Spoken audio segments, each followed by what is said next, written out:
get out of your comfort zone. Don't hire somebody that's to your left and to your right because they look like you, they act like you, they think like you. They're not going to bring in anything new than what you know. So I would broaden my community or sense of network. Tap into organizations, tap into companies who can support you, whether you're looking for board members or even investors. Welcome to 20-Minute Leaders. Just sit back, relax, and learn from the leaders of today. It's a journey. Each one is different, unique, inspiring.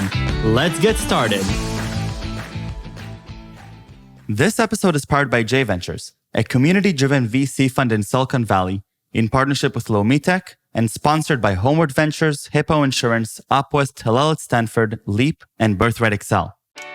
Welcome to another episode of 20-Minute Leaders. I'm honored to be joined by Sepideh Nasiri, the CEO and founder of Women of Middle East and North Africa in Technology, previously known as Persian Women in Tech. She is an award-winning serial entrepreneur with over 16 years of experience in the tech industry and a lifetime advocate for women, diversity, and inclusion. Prior, she was co-founder and managing editor of a digital and print Los Angeles magazine, and later is the vice president of Women 2.0 with over 250,000 members worldwide and partnerships with many tech companies and corporations, which was acquired in 2016. Sepideh Nasiri, welcome to 20-Minute Leaders. Thank you so much for joining me. How are you today? Good. Thank you so much, Michael, for inviting me and having this conversation. I'm super excited to talk to you more about my work and what we're doing, and also hopefully learn from you as well. I love this new platform. Thank you very, very much. I'm really honored that to have, somebody, be willing to sit with me for 20 minutes, but I know how busy you are. So I'm going to make really the most out of these 20 minutes. So Sepideh, the CEO and founder of Women of Middle East and North Africa in Technology, previously was known as Persian Women in Tech. Prior to that, you were the co-founder and managing editor of a digital and print Los Angeles magazine, former vice president of Women 2.0, numerous awards. I'm not even going to try and start listing them now. But what I really want to try and understand in these next 20 minutes is a little bit about your understanding of the ecosystem, specifically women in technology in MENA, and a little bit, the insights that you gained from years of experience that I just don't have. So Sepideh, walk me through some of the bigger milestones in your career and how perhaps they've helped shape your understanding of the world around us. Yeah, absolutely. I mean, first and foremost, I would say I'm an immigrant. I'm a serial immigrant.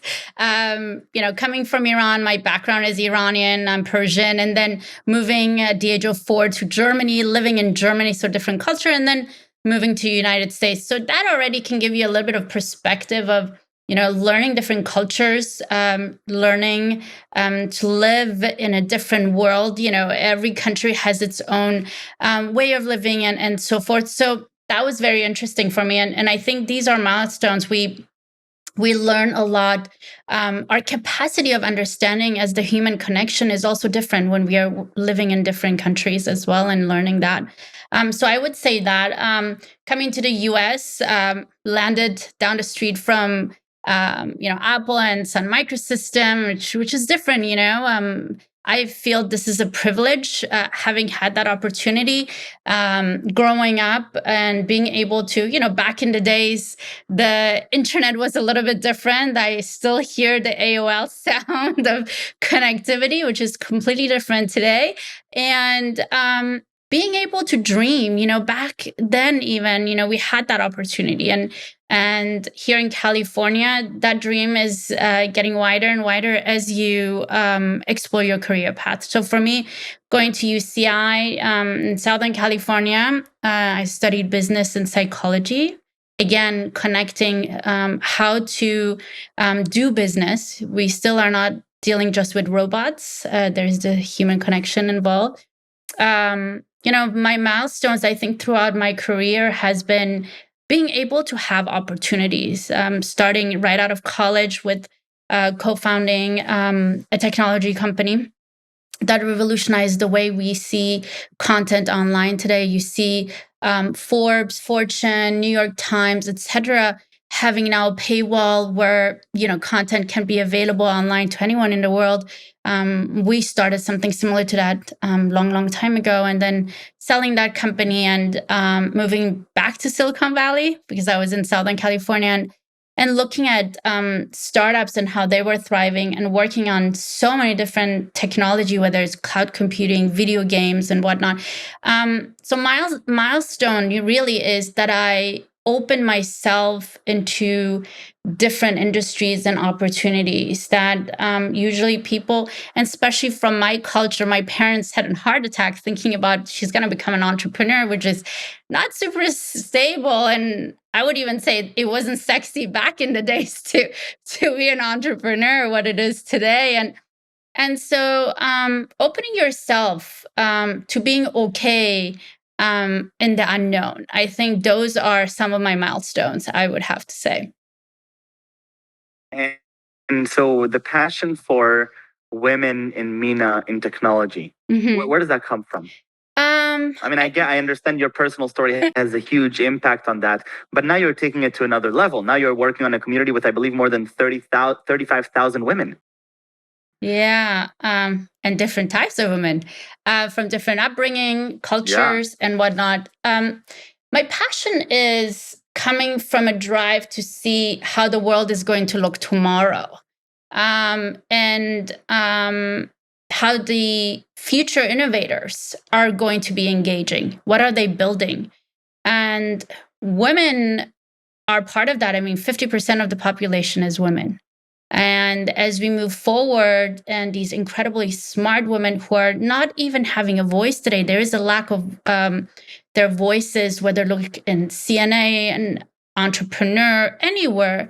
I don't see them as much. I don't see them highlighted. And how can the next generation, whether they live in the MENA region or in the US or Canada or Europe, even imagine who they can be someday when these voices are not elevated?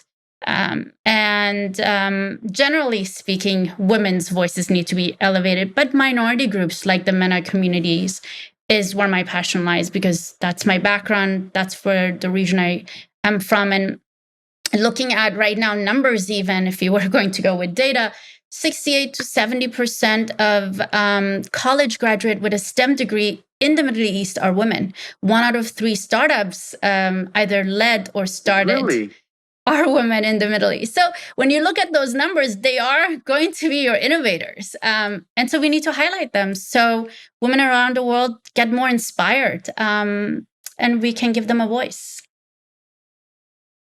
And so how does that voice actually come about through your programs? Many ways.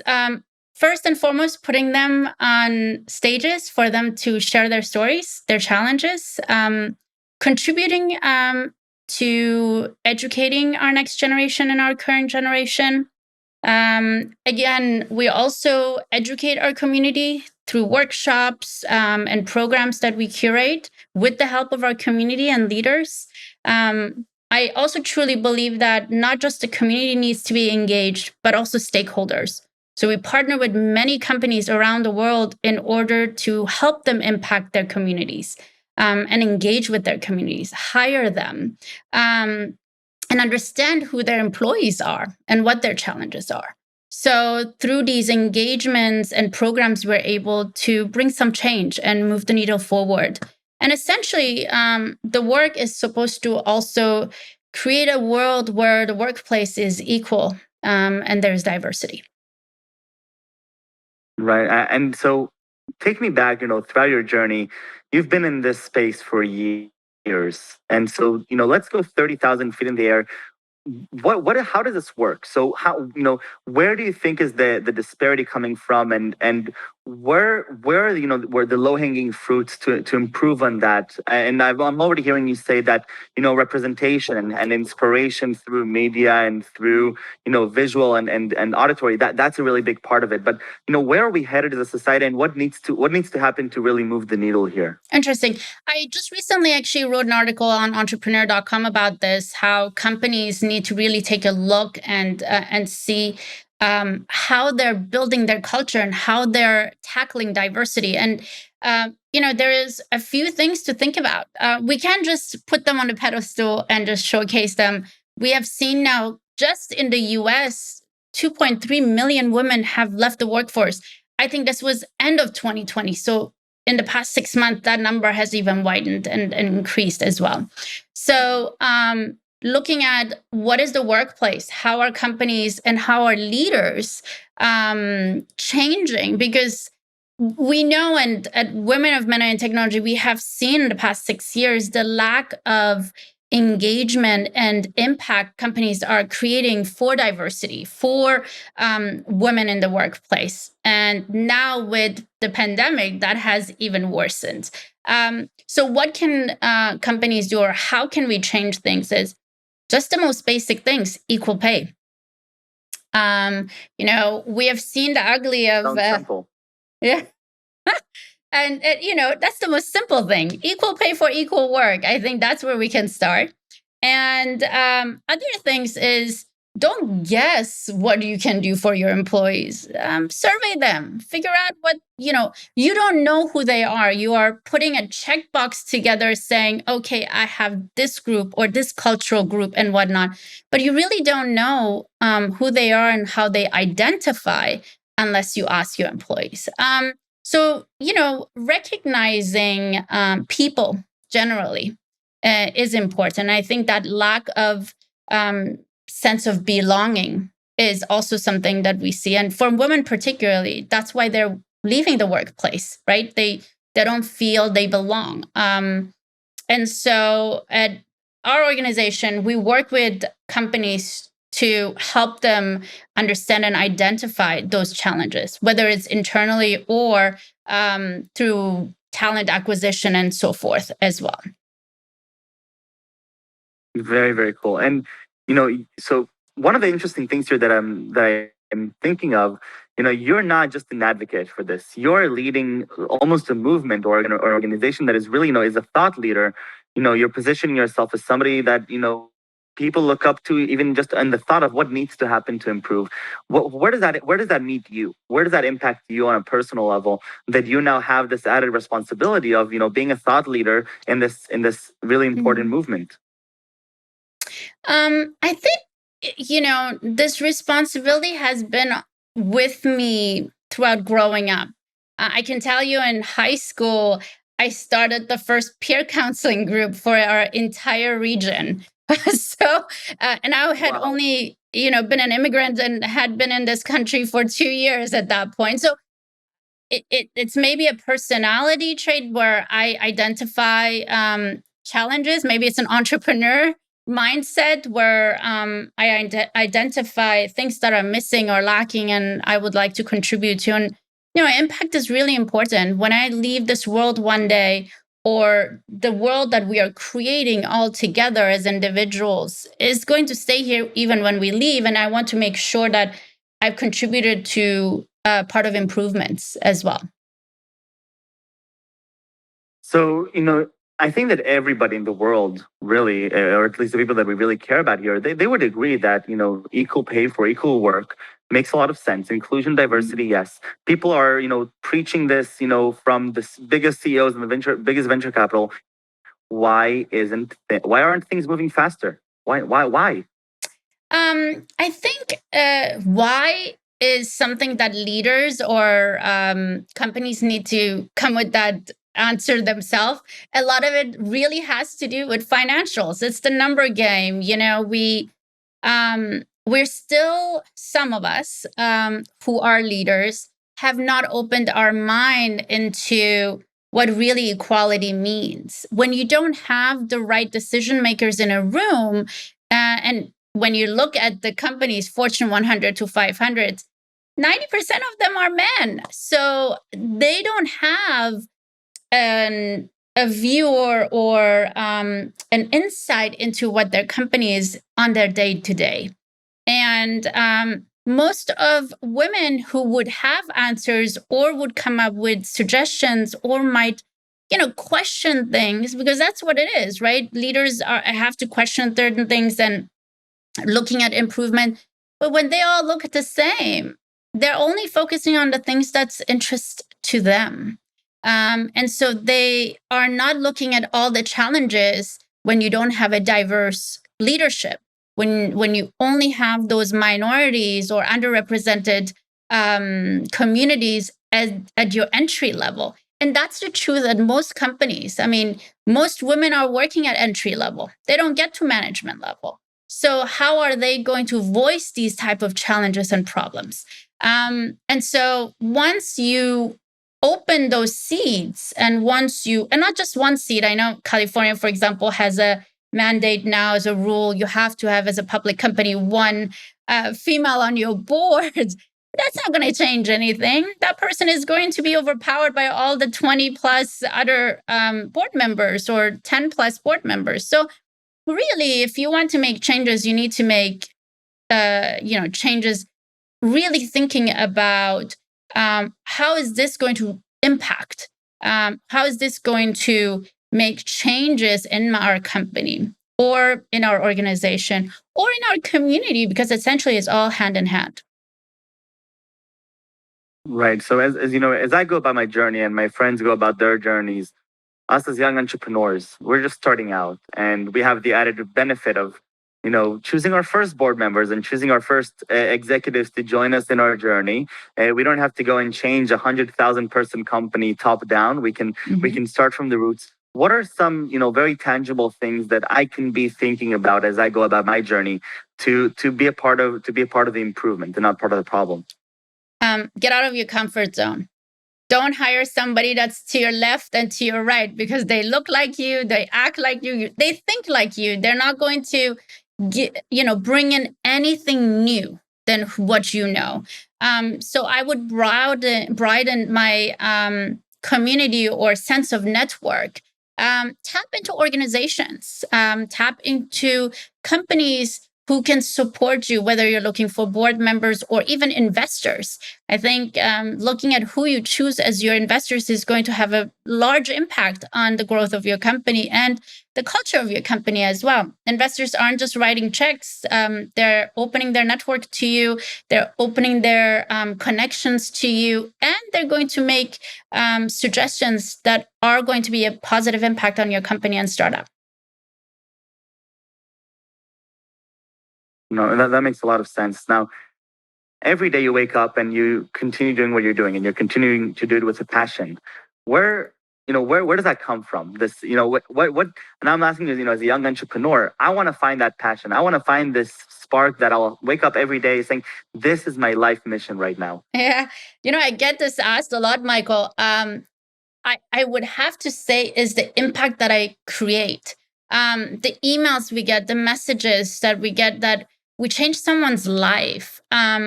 We provide an opportunity through our programs or our network to someone to find a job, for someone to get inspired to become a software engineer, or someone to get inspired to start a company or innovate something, and connect them to an investor, and now their company is thriving. So when I look at the impact our organization has on our community, on our women, is what excites me, and the passion that I have to wake up at 3 a.m. and have a meeting with London, or talking to people in the Middle East. Because at the end of the day, as I mentioned this early on, for me, is building a legacy for our community is really important.